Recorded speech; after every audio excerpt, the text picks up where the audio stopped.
Hello my dear students. So आपने मेरे previous video lectures देखे होंगे मैथ्स के, केमिस्ट्री के। ऑब्वियसली मैं मैथ्स में मैट्रिसेस पढ़ा रहा हूँ, अभी आगे जाके और मैट्रिसेस की वीडियो मैं अपलोड करने वाला हूँ। तो ऑब्वियसली मैं ये जो 12th का मैथ्स का पूरा पोर्शन है उसके वीडियोज़ में अपलोड करने वाला हूँ यूट्यूब पे। आपने केमिस्ट्री के भी मेरे वीडियो देखे होंगे। मैं आशा करता हूँ कि आपको वो वीडियो बहुत बहुत बहुत पसंद आए होंगे।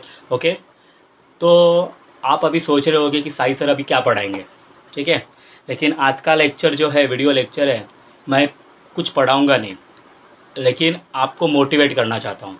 ओके, बहुत स्टूडेंट्स से मुझे कमेंट आ रही थी कि सर आप मोटिवेट करो बच्चों को।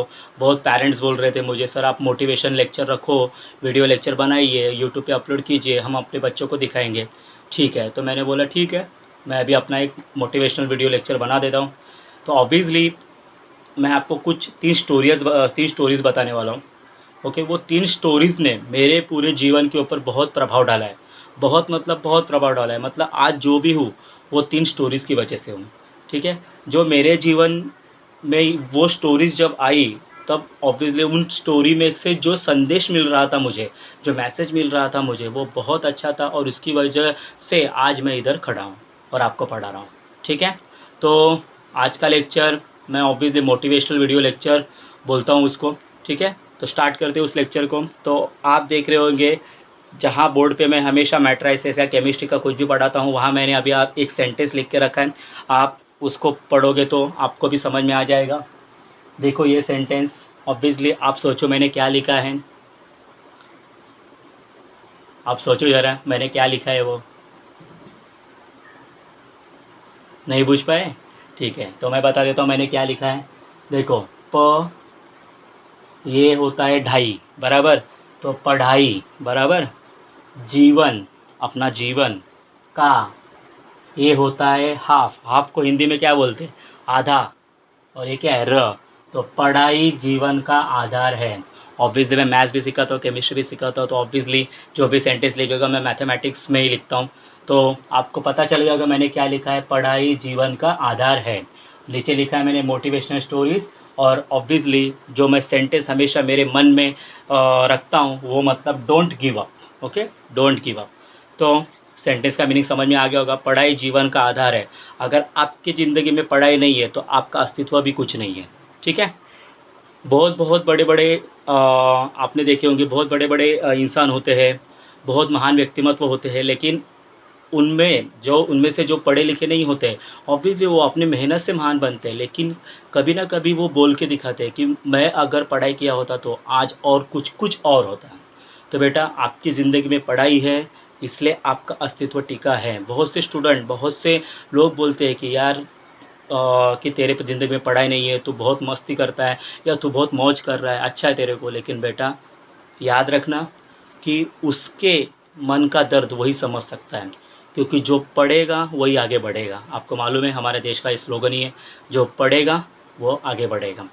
तो चलो स्टार्ट करते हैं वो स्टोरीज़ को। ऑब्वियसली ये स्टोरीज़ जब मैंने पढ़ी थी या कहीं सुनी थी मैंने, तो ऑब्वियसली मेरे ज़िंदगी में उसका बहुत असर हुआ। तो पहली स्टोरी मैं स्टार्ट कर रहा हूँ।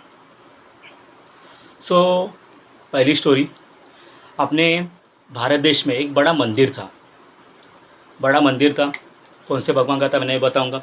बड़ा मंदिर था, और वो मंदिर इतना प्रसिद्ध हुआ था कि उधर उस मंदिर को विजिटर्स, बाहर बाहर से लोग विजिट, बहुत मतलब प्रदेश से, चीन से, अमेरिका से, जापान से लोग विज़िट करने आते थे। तो बहुत सारे विजिटर्स उधर आते थे, भगवान के दर्शन करते थे, आजू बाजू में घूमते थे इधर। इसलिए उस जो मंदिर था उसका नाम बहुत हो चुका था।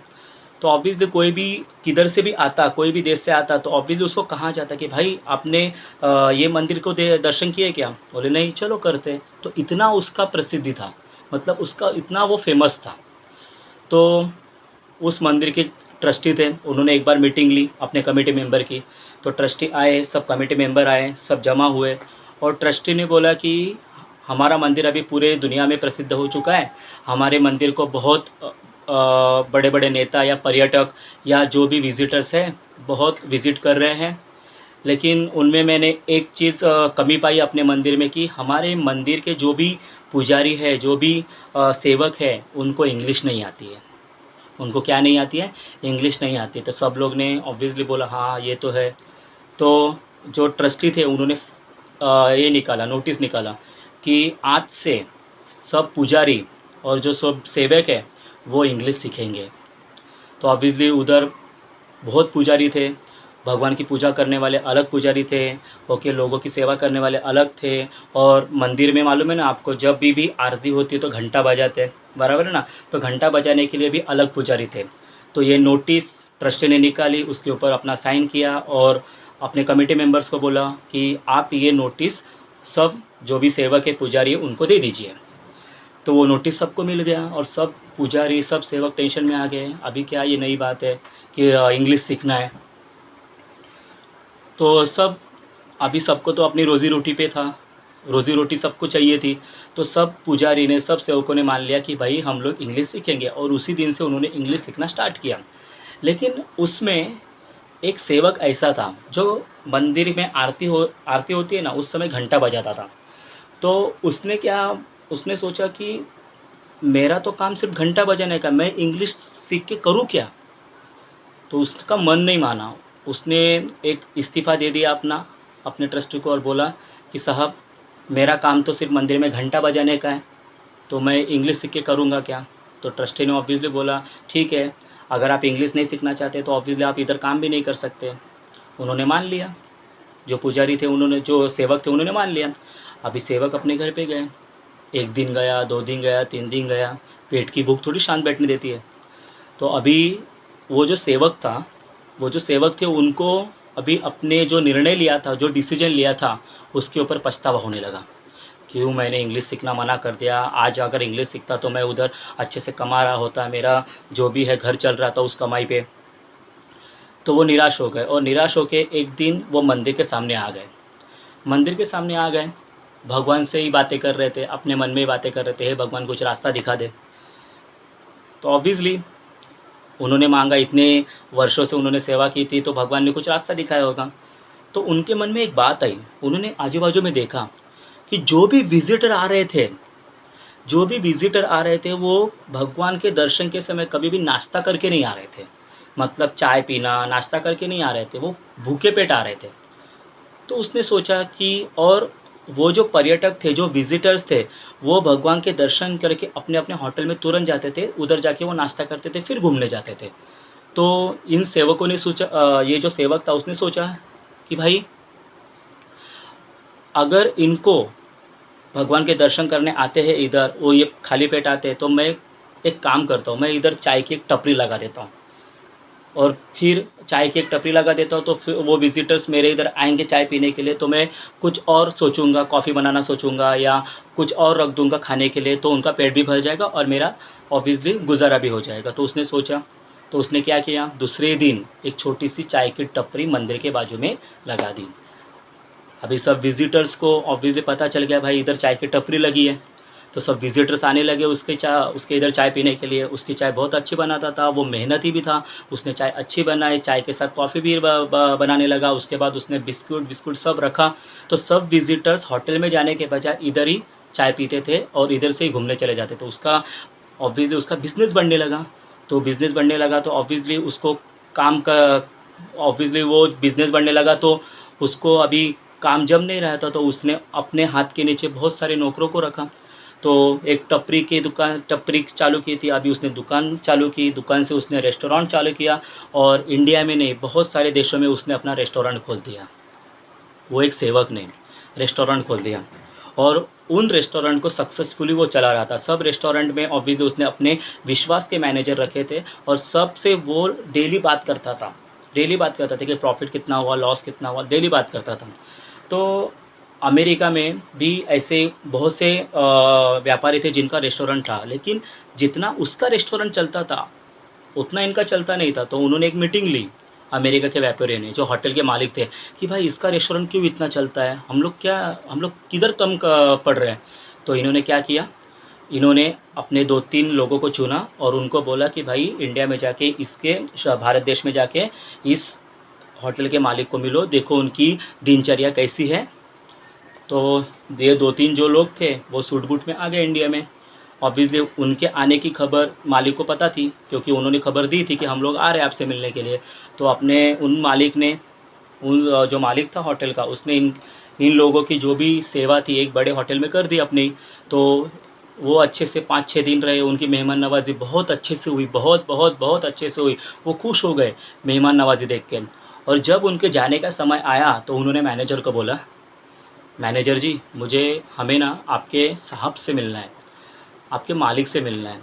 तो मैनेजर ने हंस के उनको उत्तर दिया कि जी सर, मैं अभी उन्हें बुलाता हूँ, वो इधर ही है। तो वो जैसे ही मैनेजर जैसे ही उधर बुलाने जा रहे थे, वैसे ही सामने से एक इंसान आ रहा था, एक आदमी आ रहा था। तो उस आदमी ने एकदम सादे कपड़े पहन के रखे थे, एकदम सादे कपड़े, एकदम सिंपल कपड़े पहन के रखे थे। तो मैनेजर बोला देखिए हमारे मालिक आ गए। तो इन लोगों ने जो अमेरिका से आए थे उन्होंने उनको देखा, अरे इतने रेस्टोरेंट का मालिक एक सादे कपड़े में। वो एक दूसरे को देखने लगे। फिर भी मालिक था, उनसे ही राय ले आए थे तो कुछ बोल नहीं सकते थे। मालिक ने उनका स्वागत किया, फिर वो सोफ़ा पे बैठे और इधर उधर की बातें थी। और बाद में जब अपने मुद्दे पे आए, ये अमेरिकन्स जब अपने मुद्दे पे आए, तो इन्होंने पूछा कि आप इतने रेस्टोरेंट है आपके पूरे देश में, पूरे बाहर, तो आप इसको कैसे चलाते हो? तो वो मालिक जो थे वो हंसने लगे। अभी उनके हंसने का जो भी रीज़न था, कारण था, वो इसको पता नहीं चल रहा था। अभी वो मालिक को इंग्लिश नहीं आती थी तो वो हिंदी में बोल रहे थे, और इनको इंग्लिश ही आती थी, हिंदी नहीं आती थी। तो दोनों का प्रॉब्लम हो रहा था। तो जो अमेरिकन्स थे उसमें से एक बंदा था, उसको हिंदी आ रही थी, उसको हिंदी पता थी। तो वो हिंदी में बात कर रहा था मालिक से। तो उसने इनको पूछा कि आप इतने बड़े आदमी कैसे बने? अभी इतने विजिटर्स आपके होटल में रुकते हैं, सब लोग इंग्लिश बोलते हैं, तो आपको ऐसा कभी नहीं लगा कि इंग्लिश सीखना चाहिए? तो मालिक ने जवाब दिया, जवाब ध्यान से सुनना, मैंने सोचा था, मैंने सोचा था, मैं इस भारत देश का जो प्रसिद्ध मंदिर है उधर मैं सेवक का काम करता था, मतलब मंदिर में घंटा बजाता था। तो उस वक्त हमारे जो ट्रस्टी थे उन्होंने एक नोटिस निकाला कि सबको इंग्लिश सीखना है। ऑब्वियसली अगर मैंने वो बात मान ली होती तो आज मैं उस मंदिर में घंटा ही बजा रहा था, इधर इतना बढ़ता नहीं। उस दिन मैंने सही फैसला किया, मैंने इंग्लिश सीखा नहीं, और आज मैं इतने रेस्टोरेंट का मालिक बन चुका हूँ। तो इस घटना से आपको क्या सीख मिलती है? तो इस घटना से आपको सीख मिलती है कि हमारी लैंग्वेज कभी भी कुछ मायने नहीं रखती। फॉरेन लैंग्वेज हम लोग को सीखनी आवश्यक है, लेकिन हमारी जो लैंग्वेज रहती है, हमारी जो मातृभाषा है, वो बहुत इम्पॉर्टेंट रहती है। मेरी मातृभाषा जो भी है वो बहुत इम्पॉर्टेंट रहती है, और अपने मातृभाषा पे हम लोग को प्रेम होना चाहिए। हम अपने घर में अपने मातृभाषा में बात करते हैं, बराबर है। बाहर भले ही हम लोग इंग्लिश या कोई अदर लैंग्वेज में बात करते हैं, लेकिन हमेशा याद रखिए अपने घर में हम लोग अपने मातृभाषा में बात करें, और अपने मातृभाषा को हम लोग पहला प्रायोरिटी देना चाहिए। और इस कहानी से और एक सीख मिलती है कि कभी भी किसी की वजह से अपने सपनों को तोड़ो मत यार, कभी भी तोड़ो मत। क्योंकि ये जो सपना है आपने जिया है और उसको जियो, याद रखो उसको जियो सपनों को, ठीक है। तो ये स्टोरी आपको अच्छी लगी होगी। तो अभी मैंने बोला था कि मैं आपको 3 स्टोरीज़ बताने वाला हूँ, तो सेकंड स्टोरी मैं चालू कर रहा हूँ।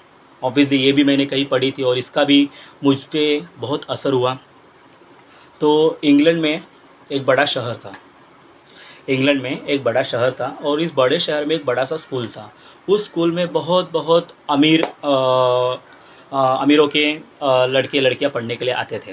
तो किसी के पिताजी डॉक्टर थे, किसी के पिताजी वकील थे, किसी के पिताजी पुलिस इंस्पेक्टर थे, किसी पिताजी बिजनेसमैन थे। तो बहुत एक दूसरे से बातें करते समय वो एकदम क्या बोलते हैं, प्राउड फील कर रहे थे कि मेरे पिताजी ये है, मैं ये पिता। तो उन सब में एक बच्चा ऐसा था जिसके पिताजी ना लॉयर थे, ना डॉक्टर थे, ना पुलिस इंस्पेक्टर थे, ना बिजनेसमैन थे। तो किसी ने एक दिन पूछ लिया कि भाई तेरे पिताजी कौन हैं? तो उसने कहा कि मेरे पिताजी ये इंग्लैंड का सबसे बड़ा रेस कोर्स है ना, वहाँ घोड़ों की साफ़ सफाई करते हैं। घोड़ों की रेस होती है ना रेस कोर्स पे, वो घोड़ों की साफ़ सफाई करते हैं। तो उसका आंसर सुन के सब हंसने लगे। तो वो बेचारा शर्मिंदा हुआ और अपने नसीब को कोसता रहा, क्यों भगवान, हे भगवान, मुझे इनके घर में क्यों पैदा किया? मुझे अमीर के घर में पैदा करना होता था, मतलब क्यों नहीं किया? डॉक्टर के घर पे पैदा किया होता तो अच्छा रहता, आज मैं डॉक्टर बनता। तो अपने नसीब को वो दोष देते देते ज़िंदगी जी रहा था। तो एक दिन स्कूल में उनकी क्लास टीचर आई और क्लास टीचर ने आते ही बोला कि सब बच्चे एक निबंध लिखेंगे, एक ऐसे लिखेंगे। और ऐसे का टॉपिक था, निबंध का टॉपिक था माय ड्रीम, मेरा सपना। माय ड्रीम, मेरा सपना। तो सब लोग ने अपना निबंध चालू किया। 15 मिनट दिए थे मैडम ने निबंध लिखने के लिए। तो 15 मिनट दिए थे, तो 15 मिनट में सबने निबंध लिख दिया। किसी ने कुछ लिखा था, मैं लॉयर बनना चाहता हूँ, मैं डॉक्टर बनना चाहता हूँ, मैं इंजीनियर बनना चाहता हूँ, ये वो सब। और जो नोटबुक थी वो टीचर के पास जमा कर दी। टीचर ने बोला कल मैं आपको इसका मार्क्स बताऊँगी। तो ऑब्वियसली दूसरे दिन टीचर आई तो टीचर ने ऑब्वियसली सबको एक एक करके बुलाया, और नोटबुक उनके हाथ में दी। तो कोई स्टूडेंट को 10 में से 10 मार्क्स थे, कोई स्टूडेंट को 10 में से 8 मार्क्स थे, किसी को 10 में से 9 मार्क्स थे, किसी को 10 में से 7 मार्क्स थे, क्योंकि उन्होंने सपना लिखा था कि मुझे डॉक्टर बनना है, मुझे इंजीनियर बनना है, मुझे मेरे पिताजी से का बिजनेसमैन बनना है, ऐसा था। लेकिन जो वो लड़का था उसकी नोटबुक सबसे लास्ट में रखी थी, सबसे लास्ट में। तो सब बच्चों की नोटबुक अभी उनको दे चुके थे मैडम। तो अभी उसका नंबर आया तो मैडम ने उसका नाम पुकारा, प्लीज़ कम। वो बच्चा गया। मैडम उस बच्चे को एकदम गुस्से से देखने लगी। उन्होंने एकदम निराश होते हुए वो जो बुक थी, नोटबुक, उसके हाथ में दे दी। उसने खोल के देखा तो उसको 10 में से 0 मार्क्स था। 10 में से 0 मार्क्स था। उसने बोला मैडम ये क्या है, मुझे 10 में से 0 मार्क्स क्यों? तो मैडम बोली तूने सपना देख क्या लिखा है? मैडम यही मेरा सपना है। उसने जो लिखा तो बाद में बताता हूँ मैं। उसने बोला मैडम यही मेरा सपना है, तो मैं क्या करूँ? मैडम बहुत अभी निराश हो गए, मैडम बहुत भड़क गए उस बच्चे के ऊपर। उन्होंने उसकी नोटबुक छीनी और ज़ोर ज़ोर से पढ़ने लगी। देखो बच्चों, इसने अपना सपना क्या लिखा है। तो इसने सपना लिखा था कि मैं एक दिन इंग्लैंड के सारे रेस कोर्स खरीदूंगा और उनका मालिक बनूंगा। सब बच्चे हंसने लगे, क्योंकि सब बच्चों को मालूम था कि इसके पिताजी क्या करते थे। फिर भी मैडम ने उसको पूछा, भाई तेरे पिताजी क्या करते हैं? उसने गर्दन नीचे की और बोला, मेरे पिताजी इंग्लैंड का जो रेस कोर्स है उसमें घोड़ों की साफ़ सफाई करते हैं। तो मैडम ने बोला कि भाई तेरे पिताजी जो है वही तू बन ना, कि ये सपना देखता है तू, इतना बड़ा सपना मत देख। फिर भी वो अपने ज़िद पे अड़ा रहा, वो बच्चा अपने ज़िद पे अड़ा रहा, नहीं मैडम मुझे कुछ ना कुछ तो मार्क्स दो। तो मैडम ने उसको एक ऑप्शन दिया। मैडम ने क्या किया, एक ऑप्शन दिया उसको कि मैं तुझे 10 में से 10 मार्क्स देती हूँ, लेकिन तू अपना सपना बदल। तू ये जो लिखा है ना उसको मिटा दे और लिख मुझे डॉक्टर बनना है, मुझे इंजीनियर। मैं तेरे को 10 में से 10 मार्क्स देता हूँ। बच्चे ने बोला मैडम दीजिए बुक मुझे, मैं चला जाता हूँ अपने प्लेस पे। बच्चा अपने प्लेस पे गया। बहुत बहुत रोया वो, बहुत रोया। सब लोग हंस रहे थे, बहुत रोया। ऐसे ही दिन बीतते गए। 10 साल गए, 20 साल गए। 20 साल बाद उसी स्कूल में वही मैडम थी। अभी मैडम ऑब्वियसली एजड हो चुकी थी, बुढ़ी हो चुकी थी मैडम। तो उस मैडम ने ऑब्वियसली उनके जो स्कूल था उन्होंने एक पिकनिक अरेंज की कि इंग्लैंड के सब रेस कोर्स देखने की, एक बड़ा रेस कोर्स देखने की उन्होंने पिकनिक आयोजित की मैडम ने।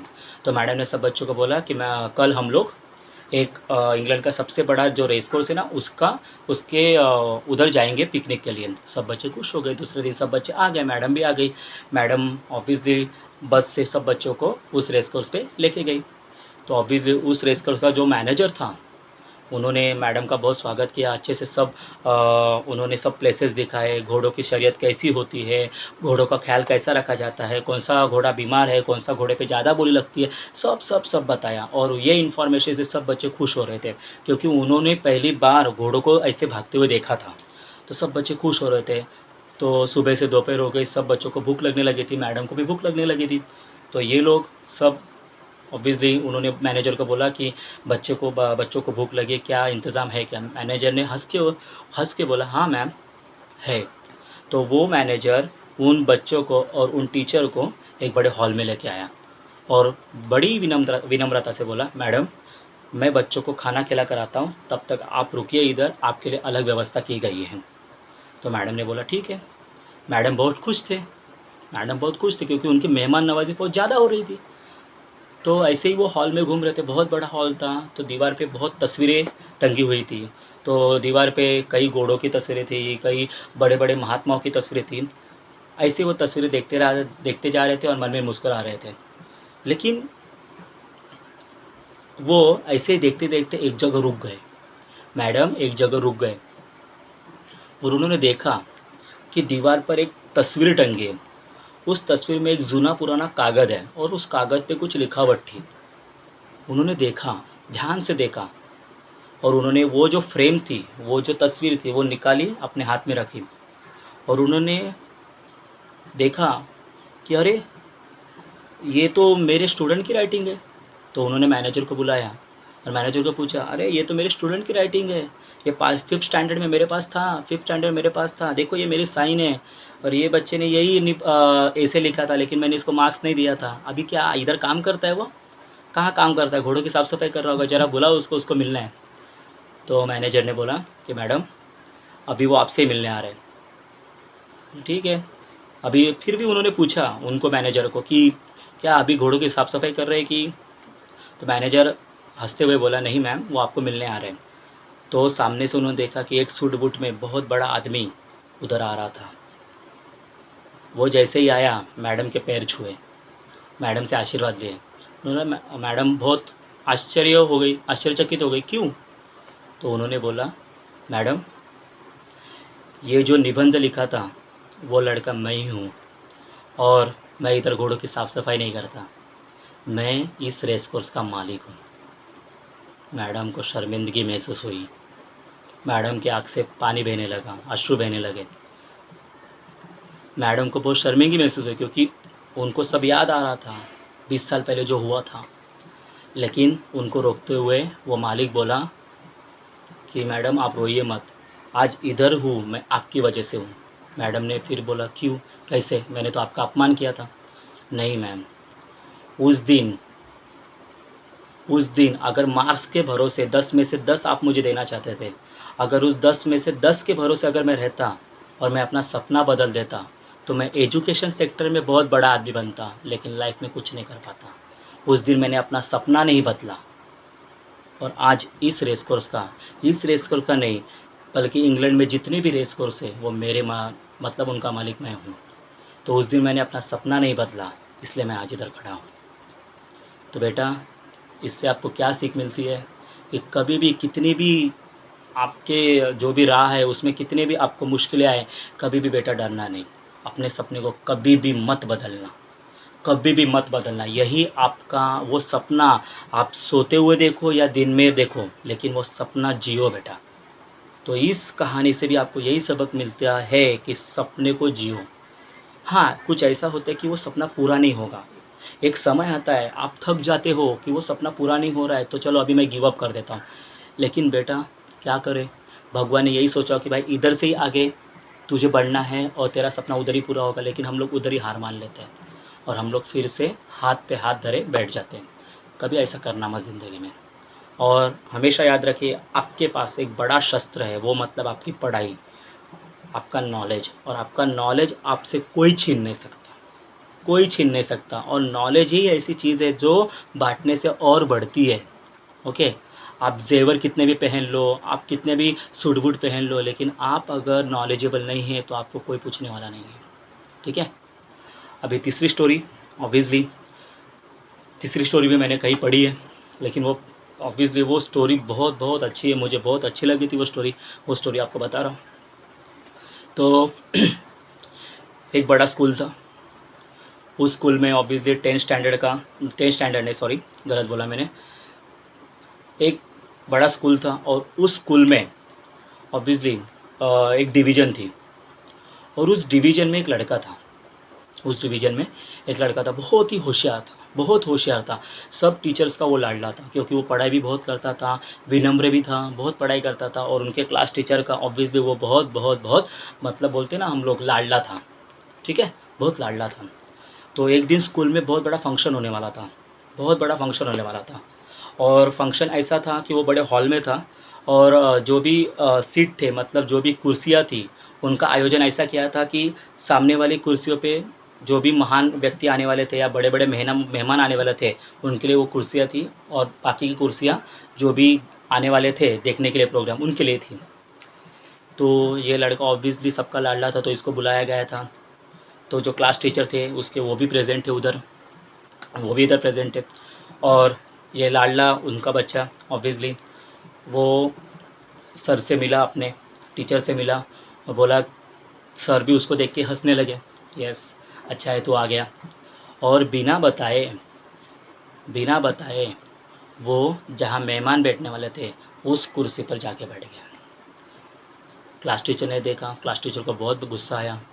क्लास टीचर ने सबके सामने, जितने भी मेहमान आए थे उनके सामने, जितने भी विजिटर्स आए थे उनके सामने उसको डांटा और उसको बोला कि तेरे को प्रोग्राम देखना है तो सबसे पीछे वाले कुर्सी पे जाके बैठ।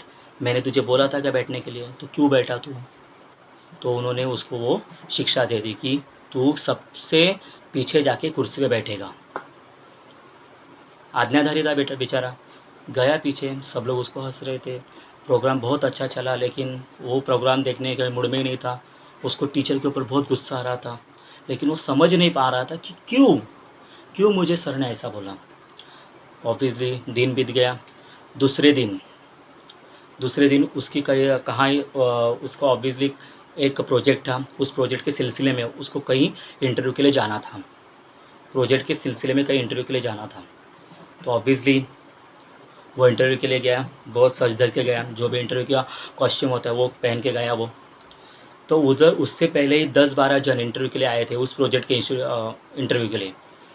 तो ऑब्वियसली सब लोग अंदर जा रहे थे मीटिंग के लिए, सब लोग इंटरव्यू के लिए जा रहे थे, और जब बाहर आते तो बहुत एकदम गुस्से में थे और सब लोग को बोल रहे थे कि भाई इंटरव्यू बहुत क्वेश्चन पूछते हैं लेकिन सब आंसर बराबर देते, लेकिन कोई सिलेक्ट ही नहीं करता है, इंटरव्यू दो ही मत। ऐसा सुन के तो कम से कम 2 से 3 जन तो ऐसे ही भाग गए। लेकिन वो डटा रहा, नहीं भाई मुझे इंटरव्यू देना है। अभी उसका नंबर आने वाला ही था। उसके पहले जो बैठा था वो अंदर चला गया। कम से कम 10 से 12 मिनट उसका इंटरव्यू चला। फिर दरवाज़ा खोला उसने और वो बाहर आ गया। बोला, भाई तू लास्ट बचा है, देख तू जा इधर से, इधर बहुत क्वेश्चन पूछते हैं और क्वेश्चन का आंसर राइट भी दो तो भी ये रिजेक्ट कर देते हैं, सीधा मुँह पे बोल देते यू आर रिजेक्टेड। इसको डर लगने लगा, लेकिन अपने आप के ऊपर आत्मविश्वास था इसको। वो गया इंटरव्यू रूम में। मैं आई कम इन सर, ऐसा बोला तो सब लोग उधर थे। बोला यस। तो उधर एक कुर्सी थी, तो ऑब्वियसली वो बैठा नहीं कुर्सी पे, वो खड़ा ही रहा उनके सामने। और सब लोग ने उसको अच्छे अच्छे क्वेश्चन पूछे। सब क्वेश्चन का ये राइट आंसर दे रहा था, क्योंकि उस प्रोजेक्ट के बारे में उसको बहुत ज़्यादा नॉलेज था और वो प्रोजेक्ट उसको करना था। तो उसको क्वेश्चन पूछे गए, वो ऑब्वियसली ऐसे ही खड़े खड़े ही आंसर देते रहा। और जो बड़े साहब थे उधर इंटरव्यू लेने वाले, उन्होंने उसको बोला, yes you are selected for this project. वो खुश बहुत हुआ, लेकिन उसके मन में एक सवाल था कि मेरे से पहले जो भी आए वो एकदम गुस्से में चले गए, उन लोग को आपने रिजेक्टेड किया, बल्कि वो मेरे से भी नॉलेजेबल थे, मेरे से भी उम्र में बड़े थे, तो आपने मुझे क्यों एक्सेप्ट किया? ऐसा सवाल उसने पूछा उनको। तो उन्होंने क्या बोला, उन्होंने उसको आंसर दिया कि बेटा ये जो कुर्सी देख रहे हो ना तुम, उसने कुर्सी की तरफ देखा, हाँ ये कुर्सी कैंडिडेट के लिए थी, मतलब जो इंटरव्यू के लिए आए थे उनके लिए थी। बोला हाँ ठीक है। हमारे बोलने से पहले ही वो इंटरव्यू के लिए जो बंदे आए थे वो उधर बैठ गए थे, तो ये हमारा अपमान था। इसलिए उन्होंने कितने भी राइट आंसर दिए तो भी हम लोग ने उनको एक्सेप्ट नहीं किया। हमने आपको देखा, हमने आपको बोला नहीं उधर बैठो, लेकिन आप बैठे नहीं और आप खड़े खड़े ही सब आंसर दे दिया। इसका मतलब आप में विनम्रता है, और इस प्रोजेक्ट के लिए हमें ऐसे ही एक इंसान की ज़रूरत थी। वो थैंक यू बोला, बाहर आया और रोने लगा। क्यों? क्योंकि पिछले ही दिन उसके साथ जो घटना हुई थी, वो उस घटना से बहुत परेशान था और अपने टीचर को बहुत ऑब्वियसली मन में कुछ ना कुछ बोल रहा था। लेकिन उसको तब पता चला कि मेरे टीचर ने जो मेरे साथ किया वो अच्छा था। अगर उनकी बात कल नहीं मानी होती तो आज मैं उस कुर्सी पर बैठ गया होता बिना बताए, और मैं रिजेक्ट हो जाता, मुझे प्रोजेक्ट नहीं मिलता। तो उस बच्चे ने अपने सर को फ़ोन किया, खुशखबरी बताई और ज़ोर ज़ोर से रोने लगा। उधर से सर ने बोला कि बच्चा रो मत, मैं तेरे भलाई के लिए सब कर रहा था। तो बेटा, बहुत से स्टूडेंट को लगता है कि टीचर हम लोग के ऊपर बहुत बहुत बहुत मतलब नाराज़ होते हैं, बहुत हम लोग को चिल्लाते, लेकिन बेटा वो हमेशा याद रखो, वो कभी भी आपका बुरा नहीं चाहते। टीचर ही एक ऐसा इंसान है जिसका स्टूडेंट आगे बढ़ा तो उसको खुशी होती है, याद रखना बेटा। तो ये स्टोरी, ये 3 स्टोरीज़ थी जिसने मेरे ज़िंदगी ऊपर बहुत बहुत प्रभाव डाला, और मुझे आशा है कि ये स्टोरीज़ आपके ऊपर भी बहुत प्रभाव डालेगी। ठीक है? ये स्टोरीज़ ऑब्वियसली मैंने कहीं सुनी है, मैंने कहीं पढ़ी है, तो इस स्टोरीज़ की वजह से मेरे ज़िंदगी में बहुत बदलाव आया है। आज आपके सामने जो भी साई खड़ा है, वो उन स्टोरीज़ की वजह से खड़ा है। तो ऑब्वियसली मैं तो मोटिवेशनल स्पीकर हूँ नहीं, लेकिन ये स्टोरीज़ मेरे मन में थी कि आपको बताएं, इसलिए मैंने आज ये लेक्चर आपके लिए मोटिवेशनल लेक्चर रखा था। ठीक है? तो हमेशा याद रखो, 3 वर्ड्स याद रखना, डोंट गिव अप, कभी भी गिव अप मत करना। जब तक आप कोशिश करते हो तब तक कोशिश करते रहो, जितना आप में गट्स है उतनी कोशिश करते रहो, और जब गट्स ख़त्म हो जाए तो शांत बैठ जाना, शांत बैठ जाना, दिमाग को ज़्यादा टेंशन मत देना, और दिमाग जब शांत हो जाए तो फिर से कोशिश करने लग जाना, और देखो कोशिश करने के बाद आपको सफलता मिलेगी ही मिलेगी। तो मैं मेरे पहले ही वीडियो लेक्चर में बोल के रखा हूँ, एक शायरी मुझे बहुत अच्छी लगती है कि सपने उनके पूरे नहीं होते, सपने उनके पूरे नहीं होते जिनके ख्वाब बड़े होते हैं, सपने उनके पूरे नहीं होते जिनके ख्वाब बड़े होते हैं, अरे सपने तो उनके पूरे होते हैं जो अपने जिद पे अड़े होते हैं। तो याद रखना बेटा, हमेशा ज़िद्दी बनो, लेकिन ज़िद्दी बनो एजुकेशन के मामले में, ज़िद्दी बनो कुछ पाने के मामले में, ओके? किसी भी चीज़ के मामले में ज़िद्दी मत बनना, ठीक है? ओके? तो ये आज का लेक्चर था, आज की मोटिवेशनल स्टोरीज़ अगर आपको अच्छी लगी हो तो प्लीज़ मेरे वीडियो को लाइक करना, शेयर ज़रूर करना, और ऑब्वियसली मेरे चैनल को सब्सक्राइब ज़रूर करना, ठीक है? धन्यवाद।